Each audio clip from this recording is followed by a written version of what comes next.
하나님의 말씀 구약성경 시편 129편 1절입니다.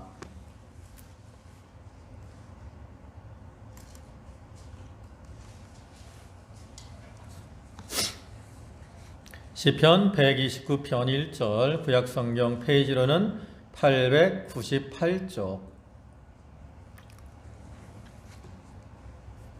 시편 129편 1절부터 8절까지 말씀입니다. 한 절씩 교독하겠습니다. 이스라엘은 이제 말하기를 저희가 나의 소시부터 여러 번 나를 괴롭게 하였도다.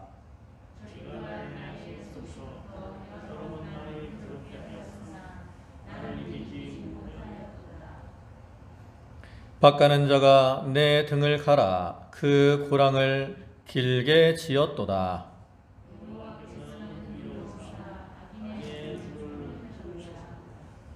무릇 시온을 미워하는 자는 수치를 당하여 물러갈지어다.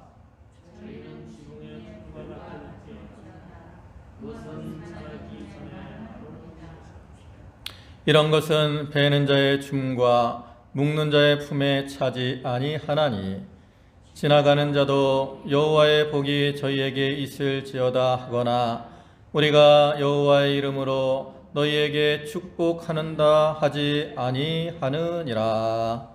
아멘. 오늘 시편 129편 1절부터 거의 8절까지 말씀을 보셨는데 이 시는 저자와 시대는 정확하게 알 수 없지만 이렇게 익명의 시인이 그 바벨론 포로에서 해방되어 고국으로 귀환한 직후에 지은 것으로 추정이 되며 시편 분류상 시온시에 해당이 되는 겁니다. 그래서 시인은 이 시를 통해서 그 과거의 회상을 통해서 미래를 예견하는 그러한 형식으로 하나님의 구원에 대한 확신을 노래하고 있습니다. 그래서 이 시를 보면 그 이스라엘의 과거의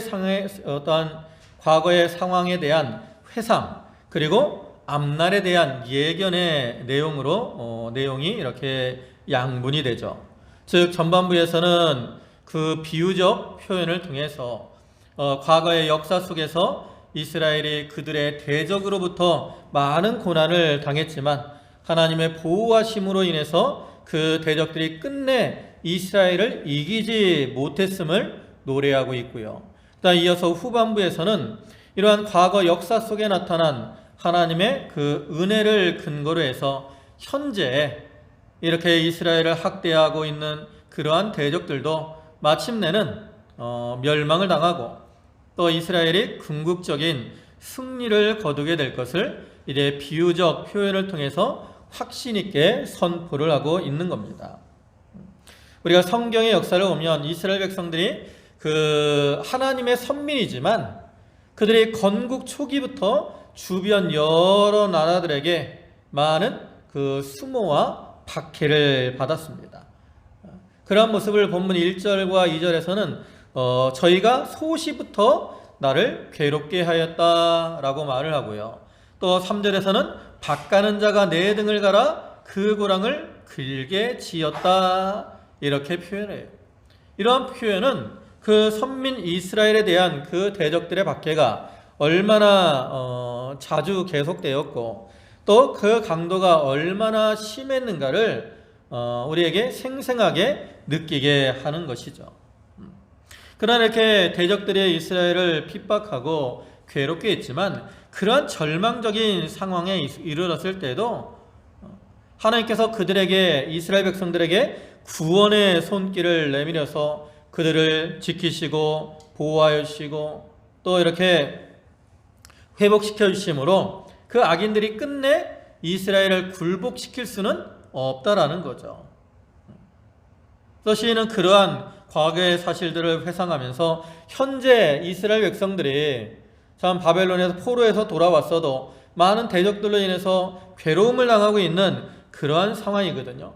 그러나 이렇게 대적들이 이렇게 이스라엘을 박해하고 있지만 과거의 원수들이 이스라엘을 이기지 못한 것처럼 또 그들이 멸망당한 것처럼 현재 이스라엘의 대적들, 원수들도 필경은 멸망을 당하고 그 다음에 이스라엘이 승리하게 될 것을 확신하며 선포를 하고 있는 겁니다.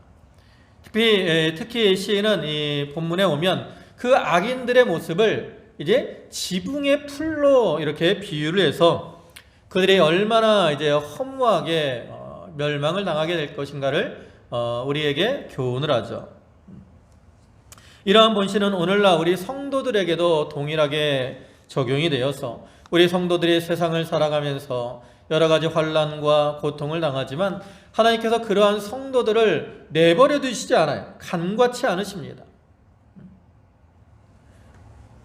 하나님은 공의와 또 사랑의 하나님이시기 때문에 그 악인들에게 공의의 심판을 베푸시고 또 우리 성도들에게 구원의 은혜를 베푸셔서 우리가 세상에서 악한 세력들로 인해서 박해를 당하고 그로 인해 멸망을 당할 것처럼 보일지라도 하나님의 그 지키심과 보호하심으로 인해서 궁극적으로는 우리가 승리를 거두게 될 것을 우리에게 교훈을 하죠. 시편 103편 6절을 보시면 여호와께서 의로운 일을 행하시며 압박당하는 모든 자를 위하여 판단하시는도다. 이렇게 말씀하고 있는 것처럼 하나님은 의의 하나님, 공평의 하나님이시기 때문에 악인들의 이러한 악의에 찬 행동에 대해서는 결코 묵과하지 않으시고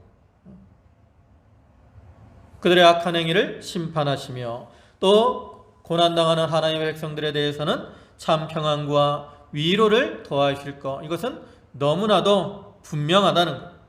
그래서 우리는 그러한 공의의 하나님, 사랑의 하나님에 대한 확신을 가지고 시인이 그 하나님의 구원을 확신하며 나간 것처럼 오늘날에도 우리도 이 구원의 확신 가운데 이 세상에서 담대한 그 믿음의 길을 걸어가는 성도들이 되어야 되는 겁니다. 본문은 크게 세 대지인데요. 첫째 대지는 1절로 3절, 원수가 이스라엘을 여러 번 괴롭게 하였으나 이기지 못함. 그 다음에 둘째 대지는 4절로 7절, 여호와께서 악인의 줄을 끊으심. 그 다음에 셋째 대지는 8절, 악인에게는 여호와의 복이 없음. 이러한 내용입니다. 이제 1절부터 보시면 이스라엘은 이제 말하기를 저희가 나의 소시부터 여러 번 나를 괴롭게 하였도다. 저희가 나의 소시부터 여러 번 나를 괴롭게 하였으나 나를 이기지 못하였도다. 여기 소시부터 나를 괴롭게 했다 그랬는데 소시라는 말은 문자적으로는 어릴 때라는 표현입니다.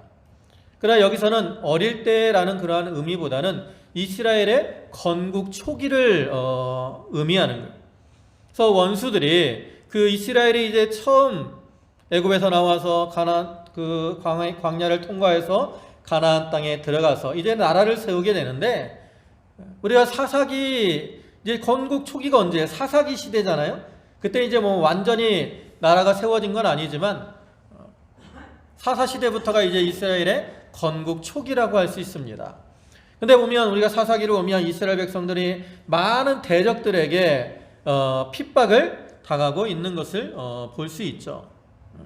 그와 같이 이스라엘의 대적들이 이스라엘 초창기부터 이스라엘을 여러 번 침략하고 그를 통해 이스라엘 백성들을 사로잡아가고 압제를 했다라는 거예요.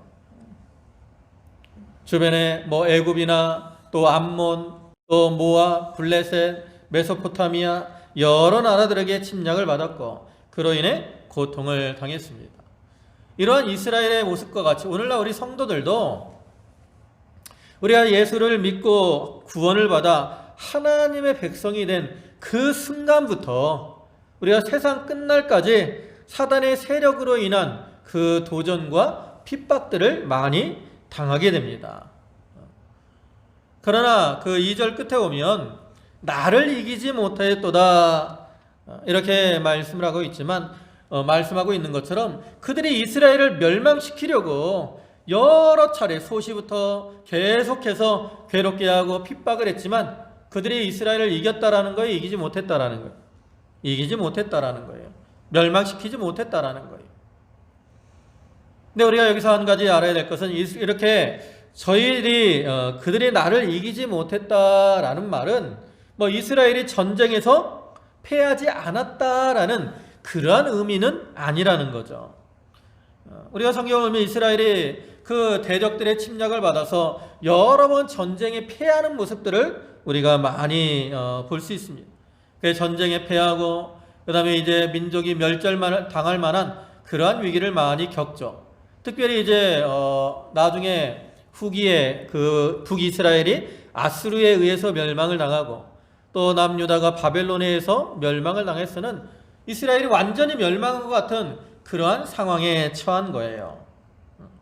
그러나 이렇게 이스라엘이 이방 나라들은 이스라엘을 압제하고 핍박해서 완전히 멸절을 시키려고 했지만 이스라엘이 멸망을 당하지 않았다는, 여기 나를 이기지 못했다라는 것은 멸망을 당하지 않았다라는 거예요. 그럼 이스라엘 백성들이 이처럼 멸망을 당하지 않은 이유는 뭐냐? 그것은 이스라엘이 어떤 강하고 싸움을 잘해서 멸망을 당하지 않은 게 아니라 하나님께서 그들을 도우시고 그들을 지켜주셨기 때문에 이스라엘이 그 명맥을 유지할 수가 있었던 겁니다. 그러면 이처럼 이스라엘 이렇게 하나님께서 이스라엘에게 그 사랑과 긍휼을 베푸셔서 그들이 명맥을 유지할 수 있게 해주신 이유는 뭘까? 다시 말해서 이스라엘이 왜 멸망을 당하지 않았을까? 우리가 성경을 보면 이스라엘 백성들은 멸망당할 만한 그런 죄의 모습들이 많이 나타나 있어요. 그들은 하나님의 은혜를 많이 받았음에도 불구하고 하나님을 떠나고 하나님의 말씀을 불순종하고 또 우상을 섬기며 또 악을 행하는 그런 모습들을 우리가 성경에서 많이 발견할 수 있거든요. 그러한 모습들로 보면 이스라엘은 능히 당연히 멸망당해도 마땅한 그러한 모습입니다. 그런데 왜 하나님께서 이스라엘에게 긍휼을 베푸셔서 그들의 이 명맥을 보존해 주셨을까? 그래서 하나님께서 과거에 그 조상들과 맺으신 그 언약을 기억하고 그 언약을 지키셨기 때문에 그런 겁니다. 그중에 레위기 31장 31절부터의 말씀을 보면 이렇게 말씀을 하고 있습니다. 나 여호와가 말하노라. 보라, 날이 이르리니 내가 이스라엘 집과 유다 집에 새 언약을 세우리라. 나 여호와가 말하노라. 이 언약은 내가 그들의 열조와 손을 잡고 애굽 땅에서 인도하여 내던 날에 세운 것과 같이 아니할 것은 내가 그들의 남편이 되었어도 그들이 내 언약을 파하였음이니라. 나 여호와가 말하노라. 그러나 그날 후에 내가 이스라엘 집에 세울 언약은 이러하니 곧 내가 나의 법을 그들의 속에 두며 그 마음에 기록하여 나는 그들의 하나님이 되고 그들은 내 백성이 될 것이라. 그들이 다시는 각기 이웃과 형제를 가리켜 말하기를 너는 여호와를 알라 하지 아니하리니 이는 작은 자로부터 큰 자까지 다 나를 알미니라. 내가 그들의 죄악을 사하고 다시는 그 죄를 기억지 아니하리라. 여호와의 말이니라. 이렇게 하나님께서 그들의 죄를 사하시고 다시는 그 죄를 기억하지 않으실 것을 약속하셨고 그 언약을 기억하셔서 이스라엘 백성들에게 긍휼을 베푸셔서 그들을 그 멸망 가운데서 구원해 주신 거죠. 이러한 하나님의 언약은 구약시대 또 이 이스라엘 백성들에게만 주신 것이 아니라 오늘날 우리 택한 백성들에게도 주신 겁니다. 그래서 우리 택한 백성들은 이 세상에 살아가는 날 동안에 그 사단의 세력의 그 많은 압제와 또 도전을 당하게 되지만 하나님께서 우리와 맺은 언약을 기억하셔서 우리를 지키시고 보호해 주시기 때문에 우리는 결코 멸망을 당하지 않고 우리가 최후의 승리를 거두게 되는 거예요. 그래서 우리는 이러한 시인의 확신과 같이 우리도 그러한 확신을 가지고 담대하게 나아가야 돼요. 고린도후서 4장 8절 보시면 우리가 사방에 우겨쌈을 당하여도 쌓이지 아니하며 답답한 일을 당하여도 낙심하지 아니하며 핍박을 받아도 버림받지 아니하며 거꾸러뜨림을 당하여도 망하지 아니하고 우리가 항상 예수 죽인 것을 몸에 짊어짐은 예수의 생명도 우리 몸에 나타나게 하려 함이라 그랬습니다. 이렇게 사방으로 우겨쌈을 당해도 쌓이지 않아요. 또 답답한 일을 당해도 낙심하지 않습니다. 핍박을 당해도 버림받지 않고 거꾸로 뜨림을 당해도 망하지 않아요. 예수를 믿는 사람들은 구원의 확신이 있기 때문에 이러한 모든 시험들을 다 이겨나갈 수가 있는 거죠.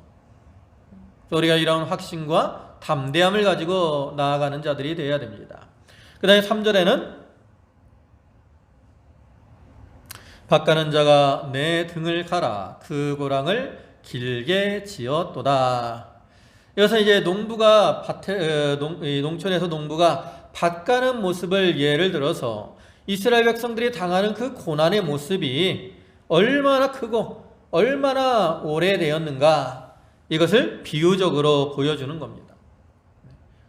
이와 비슷한 모습이 아모스 1장 3절에 나오는데, 거기 오면 여호와께서 가라사대 다메섹의 서너 가지 죄로 인하여 내가 그 벌을 돌이키지 아니하리니 저희가 철 타작기로 타작하듯 길르앗을 압박하였음이라. 철 타작기로 때리는 것처럼, 핍박한 것처럼, 또 여기 고랑을 파는 것처럼 내 등을 갈아서 채찍으로 때리면, 우리가 이제 보면 채찍으로 등을 때리면 등에 이렇게 그 채찍 맞은 줄이 쭉 생기잖아요. 그것이 마치 밭에 고랑을 파는 것과 같다라는 거예요. 그만큼 이스라엘이 큰 고통을 당했다라는 거죠. 그래서 이 농부가 밭을 갈아서 그 밭에 있는 흙들을 다 갈아엎고 그 고랑을 길게 내는 것처럼 대적들이 성도들을 핍박해서 짓밟고 또 산산이 깨어뜨리고 완전히 다 부서뜨리고 괴롭게 하는 거예요. 또 그것이 잠깐이 아니라 여기 오면 길게 지었도다 그래서 고랑을 길게 지었도다. 많은 그러한 고난을 받되 오랫동안 길게 그러한 고난을 당했다라는 거죠. 그러나 이렇게 이스라엘 백성들이 오랫동안 고난을 당했지만 하나님께서 그러한 악인들의 어떠한 핍박을 끊어주셨다라는 거죠. 이것이 4절 보면 여호와께서 의로우사 악인의 줄을 끊으셨도다. 여기 줄이라는 것은 그 포로들이 탈출을 하는 것을 막기 위해서 이렇게 발에 어떤 묶어놓은 족쇄나 또 사슬을 의미하는 겁니다. 그러니까 실제로는 이스라엘 백성들이 바벨론에 이렇게 포로로 잡혀가서 당한 그 바벨론의 압제를 당하는 거죠. 근데 그 줄을 어떻게 하셨어요? 하나님이 끊으셨다라는 거죠. 끊으셨어. 이 줄을 끊으셨다라는 것은 역사적으로 볼 때는 이제 바벨론, 이스라엘을 압제하던 바벨론 나라가 바사에 의해서 멸망을 당함으로 이스라엘 백성들이 그 바벨론에서 이제 해방이 된 그러한 사실을 가리키는 겁니다. 그러기 위해서는 또 영적으로는 우리 성도들이 구원을 받아서 죄의 사슬에 매여 있던 데서 해방이 되는 것을 가리키는 거죠. 이스라엘 백성들이 바벨론의 포로가 되어서 고통을 당하는 것처럼 오늘날 우리 성도들도 세상 가운데 살아가면서 사단과 죄의 세력에 얽매여서 고난을 당하게 됩니다. 그러나 하나님께서 그 구원의 은혜를 더하셔서 그 줄을 끊어버리시기 때문에 우리가 거기서 해방이 되고 또 자유를 누리게 되는 거죠.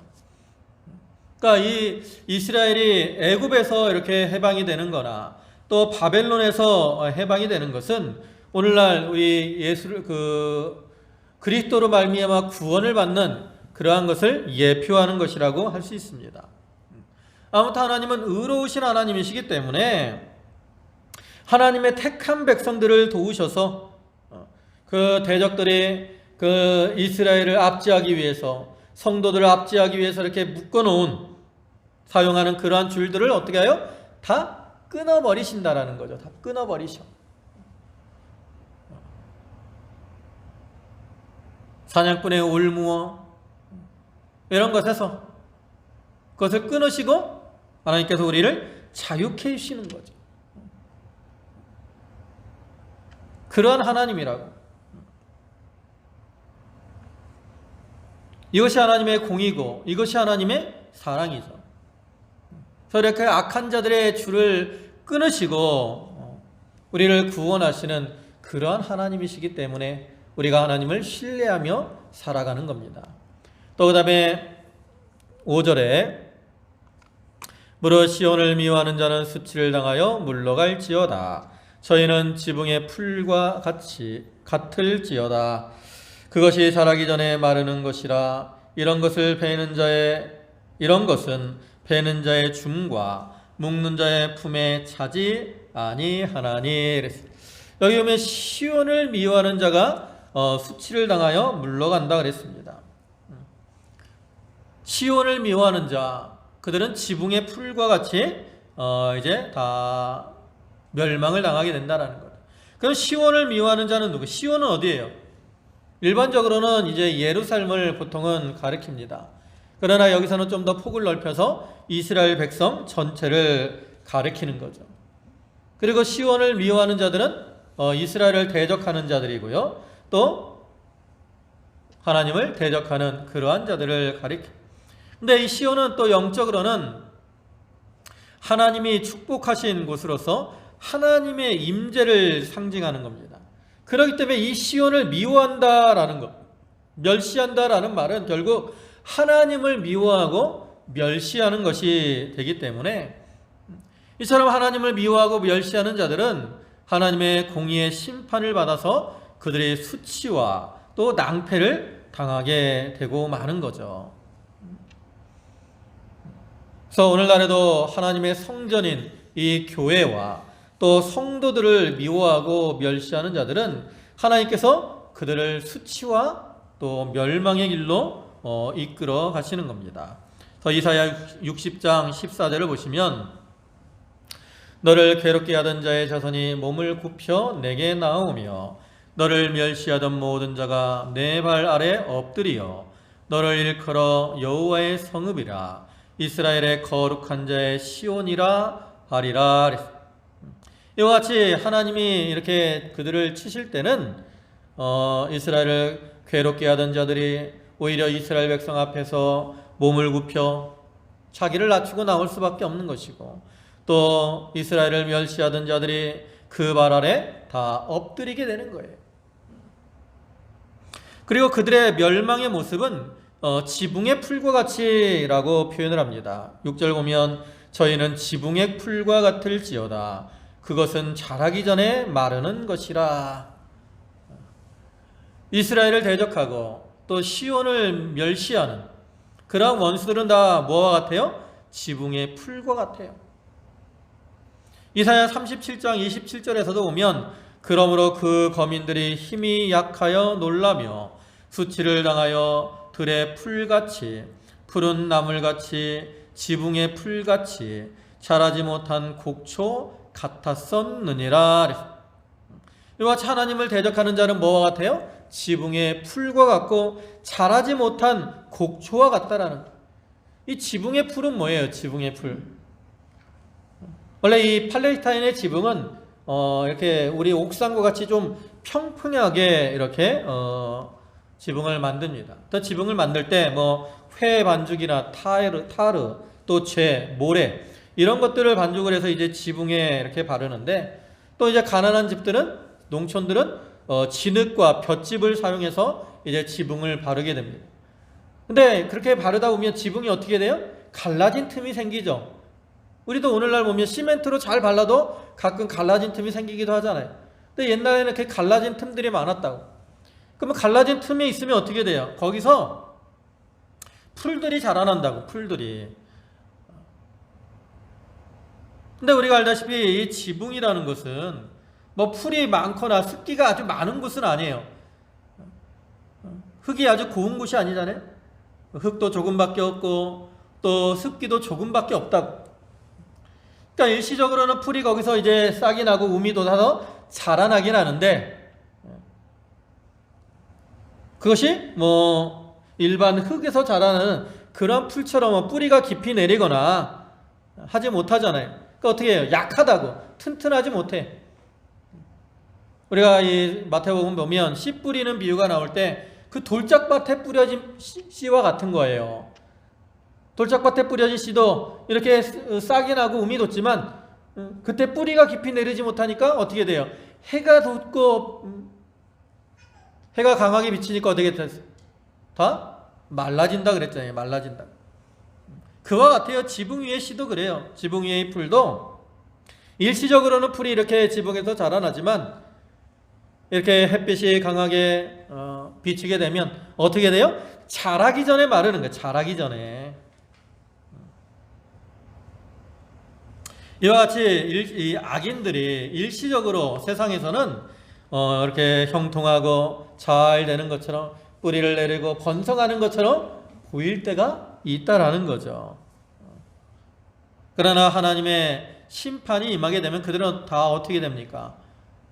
지붕 위의 풀과 같이 다 자라기 전에 말라버리게 되는 거죠. 그러나 그와는 반대로 하나님을 믿고 또 하나님 말씀을 의지하고 사는 그러한 자들은 뿌리가 어디에 뻗은 것과 같다 그러냐면 시냇가에 심긴 그러한 뿌리와 같다 그랬어요. 그래서 더위가 오고 가물이 와도 마르지 아니하며 청청하고 또 많은 열매를 맺게 되죠. 우리가 잘 아는 시편 1편 그 말씀을 보면 복 있는 사람에 대해서 이렇게 말씀하면서 3절에 보면 이렇게 말씀해요.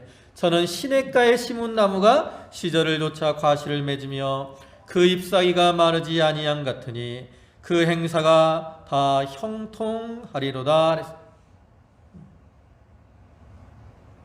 악인들은 일시적으로 번성하는 것 같지만 금방 다 말라버리고 멸망을 당하는 거예요.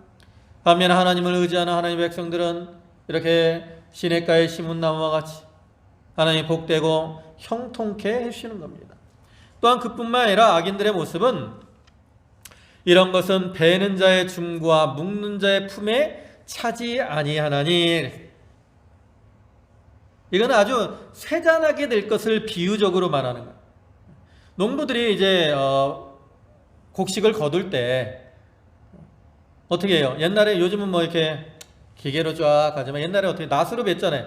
그럼 베려면 어떻게 해요? 손으로 잡죠. 손으로 잡고 칼로 이렇게 낫으로 이렇게 베고 놓고 한 줌 쥐고 뱉고 놓고, 그죠?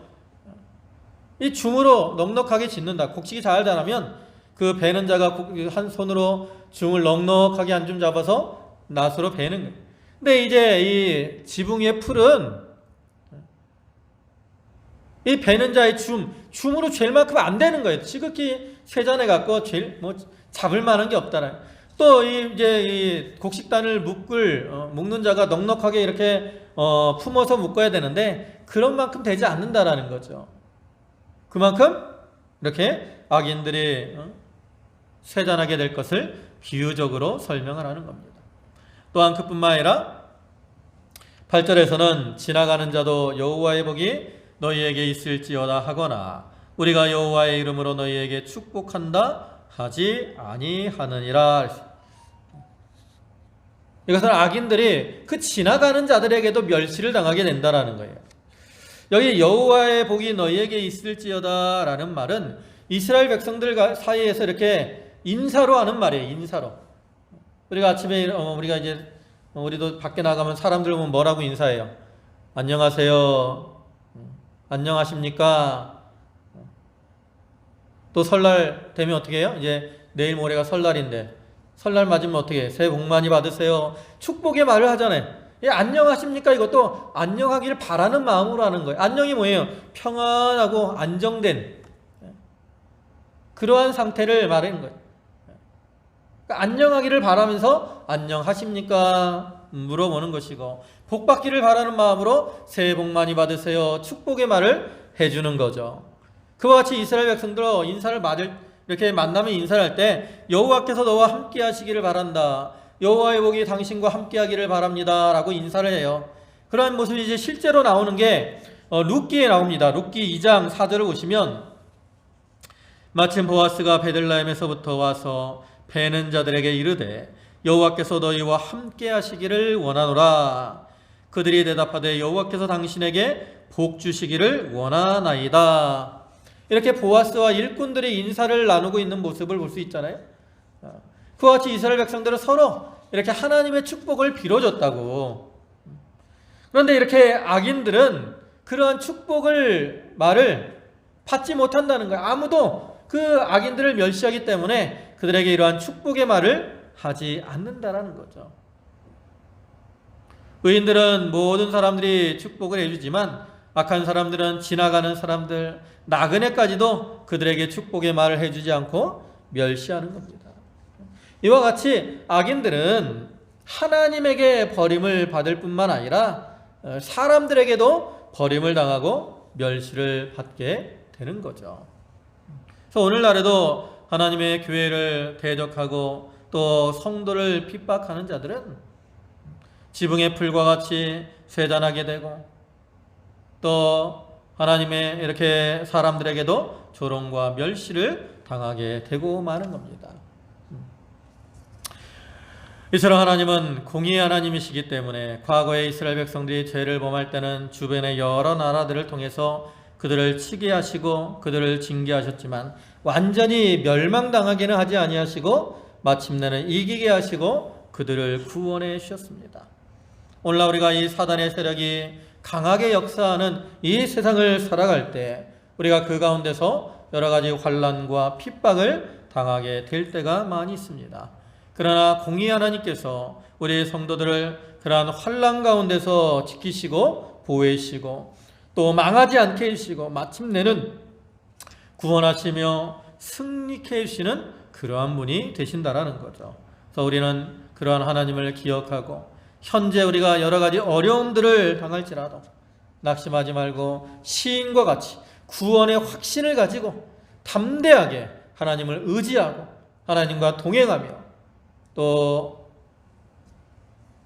하나님의 은혜 가운데 살아가는 그러한 성도들이 다 되도록 해야 되겠습니다. 아멘. 기도하시겠습니다. 전능하신 아버지 하나님, 우리의 대적들이 소시부터 여러 번 우리를 괴롭게 하였지만 그들이 나를 이기지 못하였도다. 아버지 하나님, 이와 같이 이스라엘 건국 초기에 그 주변 나라들이 이스라엘을 대적하고 핍박했지만 하나님이 그 언약을 기억하심으로 이스라엘을 지키시고 보호하셔서 멸망치 않게 하시고 구원해 주셨사오니 감사를 드립니다. 오늘날 우리가 예수를 믿음으로 인해 그날부터 이 세상 끝날까지 여러 가지 환난과 시험들을 당할지라도 아버지 하나님께서 저희를 지키시고 보호하셔서 아버지 하나님 저희가 멸망치 않고 마침내 승리케 해 주실 것을 믿습니다. 그러한 믿음과 확신 가운데 저희가 담대하게 행하는 그러한 성도들이 다 되게 하여 주시옵소서. 아버지 하나님, 또 이제 내일 모레면 민족의 명절인 설을 맞이하게 됩니다. 아버지 하나님, 코로나19로 인해서 참 많은 어려움이 있지만 저희 모든 성도들 참 즐거운 명절 보내게 하시고 또 이 코로나19가 이 명절로 인해서 더 확산되지 않도록 하나님께서 긍휼을 베풀어 주시고 능력의 손으로 지키시고 보호하여 주시옵소서. 모든 말씀 예수님의 이름으로 기도 올리옵나이다. 아멘.